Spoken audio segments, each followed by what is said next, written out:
네, 2020년 4월 2일 새벽 방송 시작합니다. 네, 서민 교수님이 자신의 개인 블로그에 이런 내용을 남겨주셔서 이 내용을 우리 지휘자 여러분들께 소개시켜드리고 싶어서 방송을 켰어요. 제목은 기인, 허경영으로부터 칭찬받다 라는 제목이고요.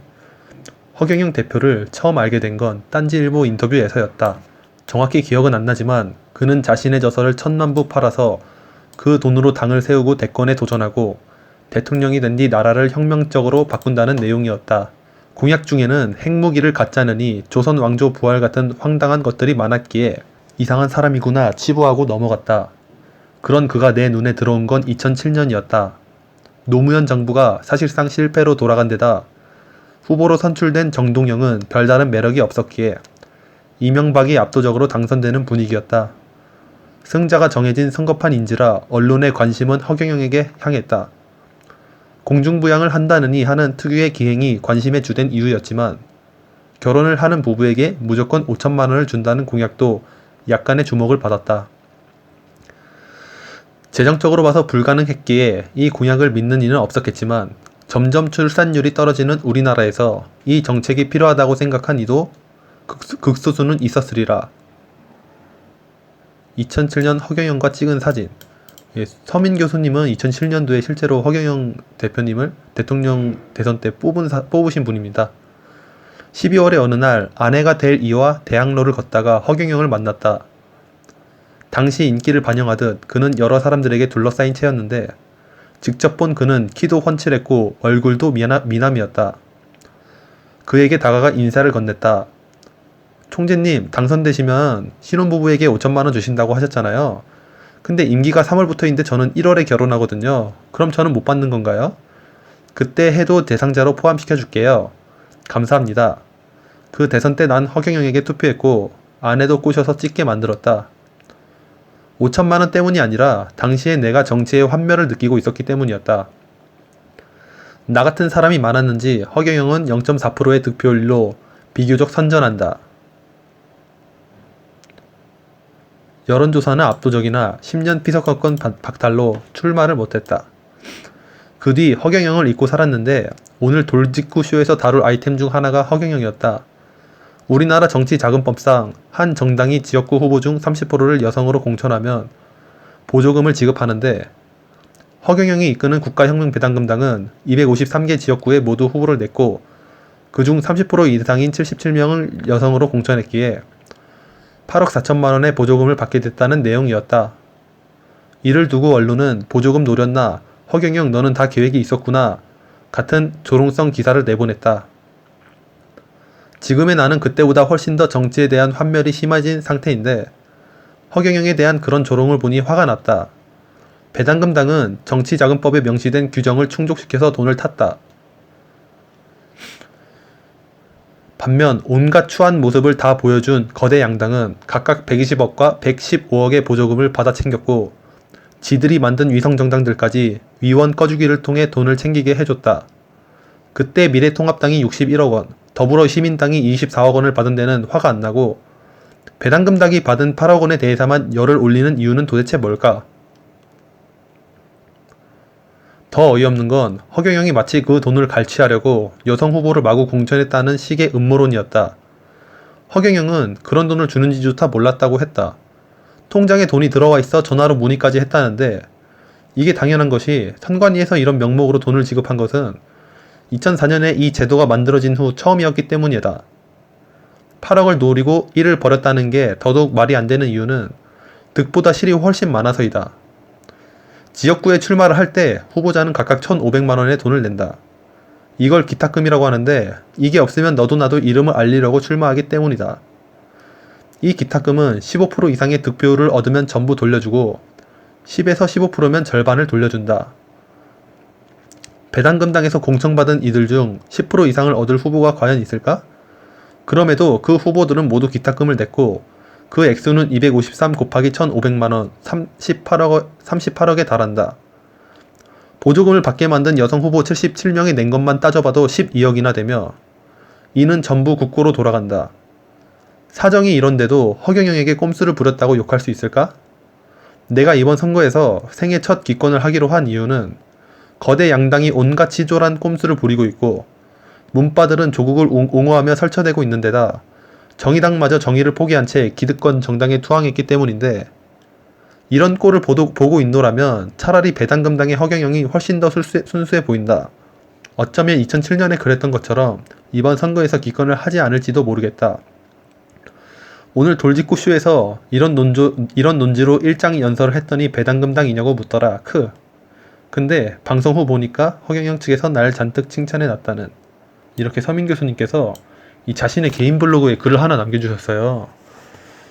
네, 제가 이 내용을 굉장히 감명 깊게 읽었는데 이렇게 그리고 이거를 지지자 여러분들에게 이걸 소개시켜 드리려고 제가 내용을 잘 읽어드렸는데 정말로 이런 서민 교수님 같은 분들이 진짜 위인이자 애국자예요. 이런 사람이 진짜 위병이에요.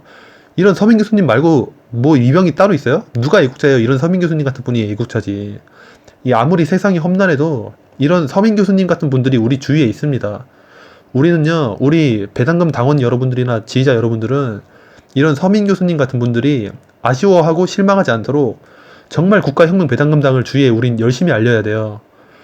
주위 친척이라든지 친구라든지 부모님이라든지 아들 딸이라든지 막 너무 강요는 하지 마시고 잘 추스리고 그러시면서 정말로 우리는 주위에 열심히 알려야 돼요. 이거를 이 본인이 공인이든 아니든 간에 이 언론의 핍박, 이 기성 거대 정당들의 네거티브 선동들과 행포, 그리고 주변 사람들의 이 이상한 눈초리에 맞서서 이 당당히 허경영과 국가혁명 배당금당의 이 3.3 정책을 알리는 우리 여러분들이 정말 진정한 애국자예요. 진짜로 이 나라 살릴 정당은 눈 씻고 찾아봐도 이 국가혁명 배당금당 말고는 없어요. 여러분들 이제 총선이 정말 2주도 안 남았는데 나중에 우리가 정말 후회하는 일 없이 국가혁명 배당금당이 이 유의미한 성과를 거두도록 우리는 정말로 열심히 홍보를 해야 한다. 이 애국자이신 우리 여러분들의 이러한 선견지명이 나중에 크게 빛을 발할 때가 반드시 와요. 우리 허경영 대표님은 어쨌든 대통령이 당선이 되세요. 근데 지금 우리가 열심히 하지 않으면 나중에 우린 더 힘들어져요. 그거를 방지하려면 지금 우린 진짜 악착한 짓 열심히 해야 돼요. 우리는 그러니까 앞으로 진짜 어떻게든 견디고 악착같이 홍보를 해야 돼요. 한 명이라도 더 많이 국민들을 일깨워줘야 돼요. 이 국민배당금 150만원과 코로나 생계지원금 1억 원을 지급해준다는 정당은 오직 국가혁명 배당금당밖에 없습니다. 이 국회의원을 100명으로 줄이고 무보수 명예직으로 전환한다는 정책 가진 당도 오직 국가혁명 배당금당밖에 없습니다. 선심성으로 방만하게 낭비되는 국가 예산의 60%를 절약해가지고 국민들에게 배당해주다는 정당도 오직 국가혁명 배당금당밖에 없습니다.